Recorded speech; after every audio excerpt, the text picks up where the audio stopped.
Hello friends, आज की video में हम लोग बात करेंगे सीटेट रीजनिंग की। ये आप लोगों को सुनने में एक अचंभव सा लग रहा होगा क्योंकि सीटेट में हमारी रीजनिंग नहीं पूछी जाती थी और उसके सिलेबस में भी रीजनिंग का कहीं पर जिक्र नहीं किया गया है। बिल्कुल सही आपने सुना, लेकिन लास्ट ईयर जो हमारा एग्जाम कराया गया था सीबीटी मोड में, जो एग्जाम हुआ था लगभग 1 महीने हमारा एग्जाम चला था, दिसंबर से लेकर जनवरी तक। उसमें हमारे प्रत्येक सेट में कम से कम 2 या 3 क्वेश्चन को जरूर पूछा था, लेकिन सिलेबस में इसका कहीं भी जिक्र नहीं किया गया है कि सीटेट में हमारे रीजनिंग के क्वेश्चन पूछे जाएंगे। तो लास्ट ईयर का जो मैंने एनालिसिस किया है, पेपर में सभी सेट में लगभग हमारे 2 से 3 क्वेश्चन रीजनिंग से जरूर पूछे गए हैं। उसी के लिए मैं आज का वीडियो लेकर आया हूं आप लोगों के लिए, क्योंकि रीजनिंग का मेंशन कहीं पर भी नहीं है कौन कौन से टॉपिक से आपसे क्वेश्चन बनाए जाते हैं, क्योंकि 2 या 3 क्वेश्चन आपके जरूर से जरूर बनाए जाते हैं रीजनिंग में। तो आज हम पहले क्वेश्चन की बात करेंगे जो कि है हमारा क्लॉक चैप्टर से। अगर आप लोगों ने आज से पहले रीजनिंग बिल्कुल भी नहीं पढ़ी है, आपको बिल्कुल भी रीजनिंग नहीं आती है, तो आप हमारे चैनल पर जाकर देख सकते हैं जिसमें मैंने क्लॉक चैप्टर को भी पढ़ाया है। आने वाले कुछ क्वेश्चन और आगे जिसमें हम लोग डायरेक्शन की भी बात करेंगे, कोडिंग डिकोडिंग की बात करेंगे। हो सकता है इसमें से ब्लड रिलेशन से भी क्वेश्चन पूछ ले अब की बार, हो सकता है कि इसमें अब की बार डाइस से भी क्वेश्चन पूछ ले। तो अगर आपने रीजनिंग बिल्कुल भी नहीं पढ़ी है तो हमारे चैनल पर जाकर आप रीजनिंग को पढ़ सकते हैं, वो भी बिल्कुल निशुल्क। आइए सबसे पहले हम बात करते हैं पहला क्वेश्चन हमारा लास्ट ईयर क्या पूछा गया था। तो लास्ट ईयर क्वेश्चन पूछा गया था 2 बजे घड़ी की सुइयों द्वारा बनाए जाने वाले कोण की माप क्या होगी।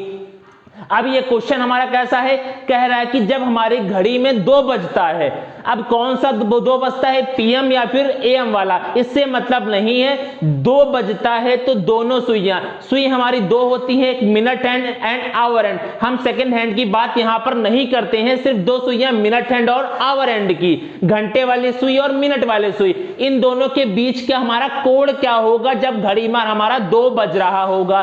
तो ये रही हमारी घड़ी। अब इसमें 2 कैसे बजता है तो आप लोग अच्छे से जानते होंगे, ये मानकर चलता हूं। तो जो हमारी आवर वाली होती है वो 2 पर होती है और जो मिनट वाली होती है वो 12 पे होती है। तो ये हमारा कितना बच गया, 2। अब इसमें पूछ रहा है कि इनके बीच का हमारा कोण क्या होगा, एंगल क्या होगा, ये कैसे निकालें। तो ये तो हम लोग के सिलेबस में दिया नहीं था और हम पढ़ के भी नहीं जाते हैं, लेकिन एग्जाम में हमारा पूछा गया क्वेश्चन है ये लास्ट ईयर। अब कैसे करें हम लोग एग्जाम में, इसीलिए मैं ये वीडियो लेकर आया हूं। आप लोग इसके लिए से वेल प्रिपेयर्ड रहें कि आपके एग्जाम में अगर क्वेश्चन पूछा जाता है तो आप इस क्वेश्चन को छोड़कर ना आए और अच्छे से पूरा, बहुत ही सरल होता है, ट्रिक से सिखाऊंगा, आप लोग पूरे में से पूरे नंबर आप लोग लेकर आएंगे। तो 2 बजे का पूछा गया है तो हम 2 लिख लेते हैं, पहले ये लिख लिया हम लोगों ने 2। तो इसमें जो हमारा 2 है ये हमारा क्या है, आवर है। 2 बजे आवर हो गया, ये हमारा क्या हो गया, मिनट वाला हो गया। तो इसके लिए अब आपके ट्रिक क्या होगी जो आप सेकंड में निकालें, क्योंकि हमारे पास समय कम होता है एग्जाम में। तो ट्रिक सीखिए। अब ट्रिक क्या है, हमें निकालना क्या है, कोण निकालना है। तो कोण के लिए हम लोग कह सकते हैं थीटा। क्या कह सकते हैं, थीटा। तो इसका फॉर्मूला है, या फिर ट्रिक बोल सकते हैं, फॉर्मूला बोल सकते हैं। थीटा बराबर हमारा होता है 60h माइनस 11m पूरे के अपॉन में 2। यही है, क्या है, थीटा हमारा कोण, 60h क्या हो गया हमारा आवर, 11m क्या हो गया मिनट, अब पूरे के अपॉन में 2। बस इसी पर वैल्यू पुट कर दीजिए। 60 आवर कितना था हमारा, आवर हमारा 2 था, तो हम 2 को यहां लिख देंगे। उसके बाद माइनस लगाया, 11 लिखा, मिनट हमारा कितना है, मिनट हमारे 0 है, तो हम क्या करेंगे, यहां पर 0 लिखेंगे। पूरे के अपॉन में 2 था तो 2 किया। इसको सॉल्व करेंगे तो 60 में 2 का मल्टीप्लाई होगा तो 120 हो जाएगा, लेकिन जब माइनस लगाया 11 का 0 में होगा तो 0, तो अपॉन में टोटल के 2। इसके बाद हम इसको सॉल्व करेंगे तो इससे तो हमें कुछ मतलब ही नहीं है, तो 120 अपॉन 2 करेंगे तो कितना आ जाएगा, 60 डिग्री। तो हमारे थीटा की वैल्यू कितनी आ गई, 60 डिग्री। अब देखिए हमारे ऑप्शन में मिल रहा है या नहीं। पहला ऑप्शन 30 डिग्री, दूसरा ऑप्शन 45 डिग्री, तीसरा ऑप्शन 60 डिग्री और चौथा ऑप्शन हमारा 90 डिग्री। तो हमारा जो सी ऑप्शन है 60 डिग्री हमारा क्या हो जाएगा, करेक्ट हो जाएगा। आप लोगों को इस फॉर्मूले को नोट कर लेना है। आपसे किसी भी समय का आपको कोड पूछेगा तो ये फॉर्मूला आप लगा लेंगे, डायरेक्ट आपका 2 सेकंड में आंसर मिल जाएगा। आप लोग इस क्वेश्चन को छोड़कर नहीं आएंगे। ये सीटेट में क्वेश्चन पूछा गया है लास्ट ईयर। चलिए देखते हैं आगे और क्वेश्चन को क्या पूछा। हमारा क्वेश्चन डायरेक्शन चैप्टर से, दिशा चैप्टर से पूछा गया था हमारे सीटेट में। पहला क्वेश्चन जो मैंने बताया वो था हमारा क्लॉक चैप्टर से, घड़ी चैप्टर से, और ये क्वेश्चन हमारा डायरेक्शन चैप्टर, दिशा चैप्टर से पूछा गया था। आइए पढ़ते हैं हमारा क्वेश्चन क्या है। कोई छात्र ए पर है, क्या कह रहा है, ए पर है। क्वेश्चन के साथ साथ में हम लोग सॉल्व भी करते हुए चलते हैं, क्योंकि अगर ये इतना बड़ा क्वेश्चन हम 2 बार पढ़ेंगे तो हमारा समय ज्यादा लगेगा। तो कोई छात्र ए पर है तो हमने ए बना लिया, ये क्या हो गया हमारा ए हो गया। उसके बाद कह रहा है और बी पर पहुंचना चाहता है, इसके लिए वह पहले ओ पर जाता है जो ए से ठीक उत्तर दिशा में 90 मीटर की दूरी पर है। तो मैं ये मानकर चलता हूं कि आपको दिशाओं का ज्ञान भली भांति होगा। अगर आपको दिशाओं का ज्ञान नहीं है तो हमारे चैनल पर जाकर आप देख सकते हैं, बेसिक से मैंने बिल्कुल पढ़ाया है इस चैप्टर को, पूरा डायरेक्शन चैप्टर को। तो सबसे पहले ये देखिए डायरेक्शन हमारी, ये उत्तर हो गई, ये पूरब हो गई, दक्षिण और पश्चिम। तो उसने कहा है कि ए से वो जाता है कहां पर, पहले ओ पर जाता है, वो भी 90 मीटर की दूरी पर। कहां पर जाता है, 90 मीटर की दूरी, किस दिशा में, उत्तर दिशा में। तो ए का हमारा उत्तर क्या हो गया, ऊपर साइड। तो हम लोग ऊपर बना लेते हैं, कितने मीटर की दूरी पर, 90 मीटर की दूरी पर। कहां पर जाता है, ओ पर, ओ पर आ गया ये। इसके बाद लिखा है और फिर वह ओ से बी पर ठीक पश्चिम दिशा में, मतलब ओ से पश्चिम दिशा में जाता है। तो पश्चिम हमारा ये हो गया, तो ओ का पश्चिम ये हो गया, कितनी मीटर दूरी पर जाता है, 120 मीटर की दूरी पर जाता है। तो ये हमारा आ गया 120 मीटर, ये हमारा क्या है, बी पॉइंट है।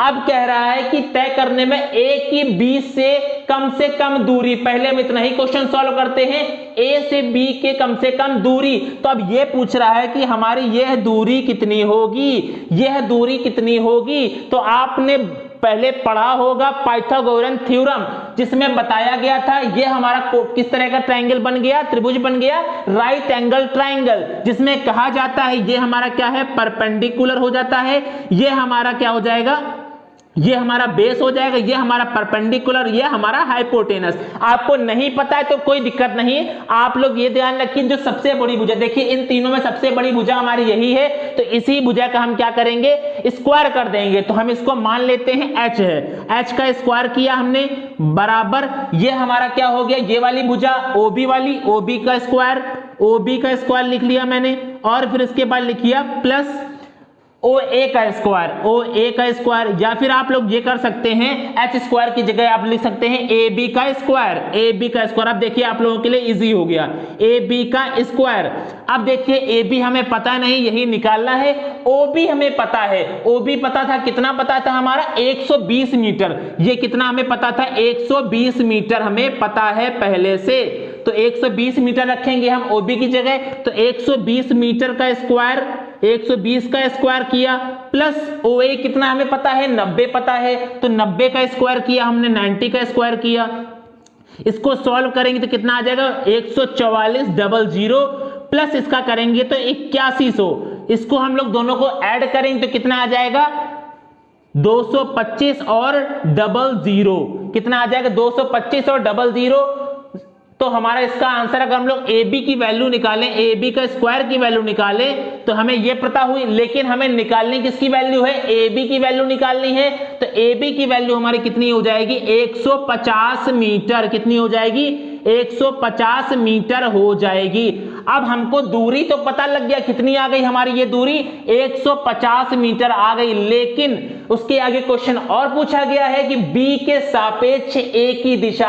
अब B के सापेक्ष A की दिशा, B के सापेक्ष, देखिए मेरे उंगली देखिएगा, B के सापेक्ष A की दिशा, तो मतलब कह रहा है B के सापेक्ष A की दिशा, तो कह रहा है कि ये दिशा बोल रहा है, ये वाली दिशा हमारी क्या हो गई, दक्षिण पूर्व हो गई। तो हम क्या लिखेंगे, 150 मीटर दक्षिण पूर्व। अब ऑप्शन देखते हैं कौन सा हमारा सही है। पहला ही ऑप्शन हमारा करेक्ट है। देखिए लिखा है 150 मीटर दक्षिण पूर्व, तो हमारा इसका फर्स्ट ऑप्शन क्या हो जाएगा, करेक्ट हो जाएगा। दक्षिण पश्चिम हो नहीं सकता, दक्षिण पश्चिम होगा नहीं, दक्षिण पश्चिम होगा नहीं क्योंकि ये 210 है, ये भी 210 है, इन दोनों में ही से हमारा राइट ऑप्शन था, लेकिन दक्षिण पश्चिम है तो हमारा ऑप्शन ए करेक्ट हो जाएगा।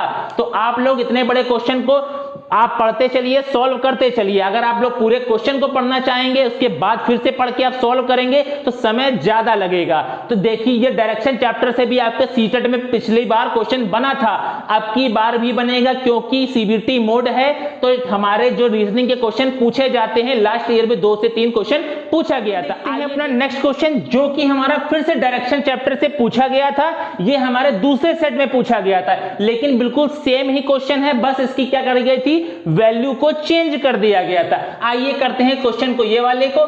कोई छात्र ए पर है, फिर से हम ड्रॉ करते हैं, कोई छात्र कहां पर है, ए पर है। उसके बाद क्या लिखा है, ए पर है और बी पर पहुंचना चाहता है, इसके लिए वह पहले ओ पर जाता है जो ए से ठीक उत्तर दिशा में है। तो ए से उत्तर दिशा कहां होगी, ऊपर साइड में हो गई, ये हमारा क्या हो गया, ओ से कितनी मीटर ये दूरी पर था, ये 120 मीटर, कितनी दूरी पर था ये हमारा, 120 मीटर की दूरी पर था। इसके बाद हम क्वेश्चन पढ़ते हैं, क्या दे रखा है, इतना हमने कर लिया है। इसके बाद लिखा है और फिर वह ओ से बी पर ठीक पश्चिम में, ठीक पश्चिम क्या होगा, ओ का पश्चिम ये होगा, कहां पहुंचता है, बी पर पहुंचता है। कहां पहुंच रहा है, बी पर पहुंच रहा है, कितने मीटर दूरी पर, 50 मीटर की दूरी पर। ये हो गया हमारा 50 मीटर, ये है हमारा ओ, ये हमारा बी पॉइंट है, ओ से बी पर आया 50 मीटर की दूरी पर। इसके बाद क्वेश्चन कहा गया है कि ए की बी से कम दूरी, ये फिर से वही दूरी पूछी गई है, ये दूरी पूछी गई, तो हम क्या करेंगे, ए बी का स्क्वायर, हम क्या करेंगे, ए बी का स्क्वायर, सबसे बड़ी भुजा का स्क्वायर और इन दोनों भुजा का स्क्वायर के ऐड में, तो ये हमारा हो जाएगा ओ बी का स्क्वायर प्लस ओ ए का स्क्वायर। हमें ए बी का स्क्वायर निकालना है तो ओ बी हमको दे रखा है 50 का स्क्वायर प्लस ओ ए हमारा 120 का स्क्वायर। इसे हम करेंगे तो कितना हो जाएगा, 250 और ये हो जाएगा 25 और ये 2 जाएगा 2500 प्लस ये हमारा हो जाएगा 144 और 00, इसको हम लोग ऐड करें तो कितना आ जाएगा 16900। इसका हम लोग ए बी का स्क्वायर, ये हमारा कितना प्राप्त हुआ, ए बी का स्क्वायर हमें निकालना है ए बी की वैल्यू, तो हमारी ए बी की वैल्यू कितनी हो जाएगी, यहां से इसका हम लोग क्या कर देंगे, ए बी बराबर हम लोग क्या करेंगे, इसका अंडर रूट कर देंगे तो 16900, ये हमारा होता है 130 का स्क्वायर। तो हमारा 130 हो जाएगी ए बी की वैल्यू, हमको ये वैल्यू पता चल गई 130। लेकिन क्वेश्चन आगे और पूछा गया है और बी के सापेक्ष ए की दिशा, बी के सापेक्ष ए की दिशा, तो फिर से वही दिशा पूछी गई है। तो हमसे क्या बोला गया, दक्षिण पूर्व दिशा होगी, दक्षिण पूर्व दिशा होगी, ये वाली दिशा हमारी होगी दक्षिण पूर्व। 130 मीटर दक्षिण पूर्व हमारा क्या हो जाएगा आंसर। अब देखते हैं 130 मीटर दक्षिण पूर्व कहां दे रखा है, ऑप्शन नंबर 4 में दे रखा है। ऑप्शन नंबर 4 हमारा क्या हो जाएगा राइट। ये हमारा होगा नहीं, ये भी नहीं होगा, ये भी नहीं होगा, क्योंकि इसमें क्या रखा है दक्षिण पश्चिम, हमारा क्या मिल रहा है दक्षिण पूर्व। तो ऑप्शन नंबर 4 हमारा क्या हो जाएगा राइट ऑप्शन हो जाएगा। तो आपको याद रखना है, आपको अगर बड़ी भुजा पूछ रहा है तो आप उसका स्क्वायर कर देंगे, दोनों भुजा को स्क्वायर करके ऐड कर देंगे तो आपको वैल्यू प्राप्त हो जाएगी। तो इसी तरह डायरेक्शन के क्वेश्चन 2 सेटों में सेम क्वेश्चन ही रिपीट हुआ था, बस इसके नंबर को चेंज कर दिया गया था। आइए देखते हैं कुछ नेक्स्ट जो कि हमारा कोडिंग डिकोडिंग चैप्टर से है। पहला मैंने कराया आपको जो क्लॉक चैप्टर से पूछा गया था, 2 क्वेश्चन मैंने कराया आपके जो डायरेक्शन चैप्टर दिशा चैप्टर से पूछा गया था। ये नेक्स्ट क्वेश्चन जो नेक्स्ट टॉपिक से पूछा गया था जो कि हमारा है कोडिंग डिकोडिंग चैप्टर से। तो आप देख रहे हैं सीटेट में ये हमारे कितने टॉपिक से पूछ रहा है क्वेश्चन को, और ये सारे क्वेश्चन आए हुए लास्ट ईयर क्वेश्चन हैं। इस बार भी हमारे क्वेश्चन बनेंगे, 4 से 5 टॉपिक है वो मैं इस क्वेश्चन के बाद आप लोगों को बता दूंगा, आप लोग उसको पढ़ लीजिएगा, आपके 3 नंबर पक्के हो जाएंगे।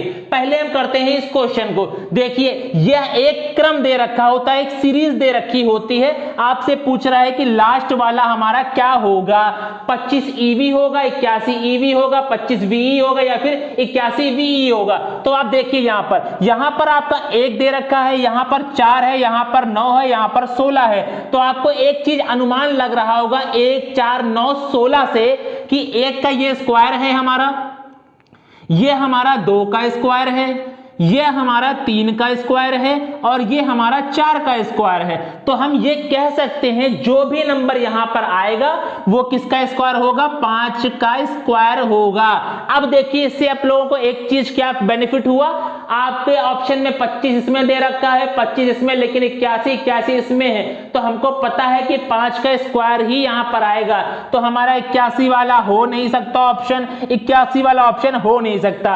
अब बचा हमारा ए और सी में ऑप्शन क्या होगा।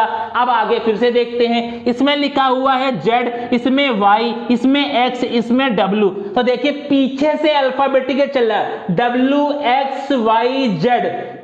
तो यहां पर जो भी नंबर आएगा तो हमारा क्या आएगा, V आएगा। क्या आएगा, V। हमें पहले पता चल गया यहां पर 5 का स्क्वायर मतलब 25 तो होगा ही। लास्ट में हमारा पीछे से अल्फाबेट चला W X Y Z, तो हम कह सकते हैं यहां पर क्या आएगा, V आएगा। तो V लिख दिया। अब नेक्स्ट देखिए, इसके बाद हमारा लिखा है A B C D, तो इसका मतलब हम यहां पर क्या आएगा, E आएगा। तो अब देखिए हमारा ऑप्शन क्या सही होगा, 25 VE। 25 VE हमारा किसमें है, ऑप्शन नंबर C में। हम लोग यहीं से भी आंसर पहचान सकते थे, पीछे से हमें क्या चलना था, V। तो V इसमें था लेकिन इसमें E था, तो हम यहीं पर इसको कट कर सकते थे, हमें यहीं पर आंसर मिल जाता। लेकिन आपकी सहानुभूति के लिए मैंने पूरे क्वेश्चन को सॉल्व करके दिखाया है। आप देख सकते हैं इसका राइट ऑप्शन हो गया हमारा ऑप्शन नंबर C। तो हमको यह एनालिसिस पता लगा कि हमारे सीटेट में ये क्वेश्चन बनाए जाते हैं किन किन टॉपिक से, क्लॉक से, डायरेक्शन से, और ये हमारा कोडिंग डिकोडिंग। आप लोग 2 चैप्टर को और पढ़ लीजिएगा। एक है हमारा रक्त संबंध जिसे हम लोग ब्लड रिलेशन कहते हैं, और एक होता है हमारा डाइस। ये आप लोग कम से कम 5 चैप्टर को अच्छे से पढ़ लीजिएगा, क्योंकि ये जनरल टॉपिक होते हैं, सभी कॉम्पिटिटिव एग्जाम में बनाए जाते हैं। आपके सीटेट सिलेबस में कहीं भी इन बातों का जिक्र नहीं है कि इन चैप्टर से आपके क्वेश्चन बनाए जाएंगे। ये क्वेश्चन हमारे मैथ के पेपर में जो 30 क्वेश्चन आते हैं मैथ में, उसी में से किसी में दे देता है, या तो आपके ईवीएस पोर्शन में, किसमें, ईवीएस में दे देगा, जिसमें आपके 30 क्वेश्चन पूछे जाते हैं। इनमें से आपको कहीं पर भी 3 क्वेश्चन मिल जाएंगे आपके रीजनिंग का। अलग से रीजनिंग का कोई भी सिलेबस नहीं है, लेकिन हमें प्रीवियस ईयर से ये पता लगता है कि हमें 5 चैप्टर को पढ़ना है। अगर आप लोग इन 5 चैप्टर को पढ़ना चाहते हैं तो हमारे चैनल पर आप विजिट कर सकते हैं, वो भी निःशुल्क इन चैप्टरों को पढ़ाया है मैंने, बिल्कुल बेसिक से पढ़ाया, आपको अच्छे से समझ में आएगा।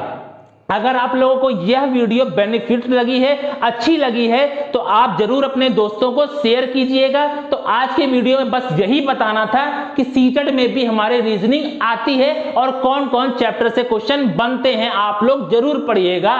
तो आज की वीडियो में बस इतना ही रखते हैं, मिलते हैं नेक्स्ट वीडियो में नई बात के साथ। तब तक के लिए जय हिंद।